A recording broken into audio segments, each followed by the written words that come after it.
Hello friends, আজ নতুন একটি রেসিপি নিয়ে আসলাম আপনাদের সামনে। আর আপনারা পুরো ভিডিওটা দেখবেন। ফুলকপি দিয়ে রুই মাছ আলুর রসা। তাই আমি ফুলকপি কেটে নিয়েছি, 6 পিস মাছ নিয়েছি আর আলু কেটে রেখেছি। তাই আমি মাছগুলো ভেজে নেব। মাছগুলো ভাজা হয়ে আসলে আমি আলুগুলো ভেজে নেব।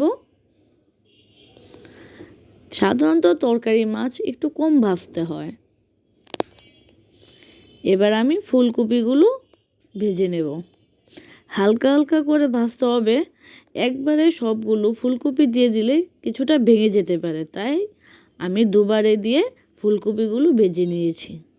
এবার আমি সোমবারে দিতে হবে তেজপাতা, গোয়া মসুরি, জিরে বাটা, মরিচ বাটা, স্বাদ মতো লবণ, হলুদ দিয়ে সব কিছু আমি মিক্সড করে নেব।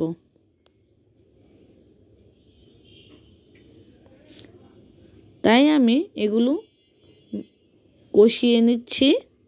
কষানোটা যদি ভালো আসে তার জন্য আমি জল দিয়ে দিয়েছি। এবার আমি ভেজে রাখা ফুলকপি ও আলু দিয়ে দিয়েছি। আর কষানোর ক্ষেত্রে এগুলো ভালোভাবে মিশিয়ে নিলে তাহলে ফুলকপির রান্নাটার ঘ্রাণ ভালো আসে।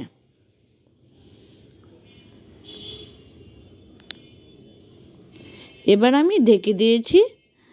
হয়ে গেল আমাদের ফুলকপি রসা। সঙ্গে তো দিতে হবে জিরে বাটা না দিলে কি ঘ্রাণ আসবে? ভিডিওটা যদি অবশ্যই ভালো লেগে থাকে তাহলে অবশ্যই লাইক, শেয়ার, কমেন্ট করে জানাবেন।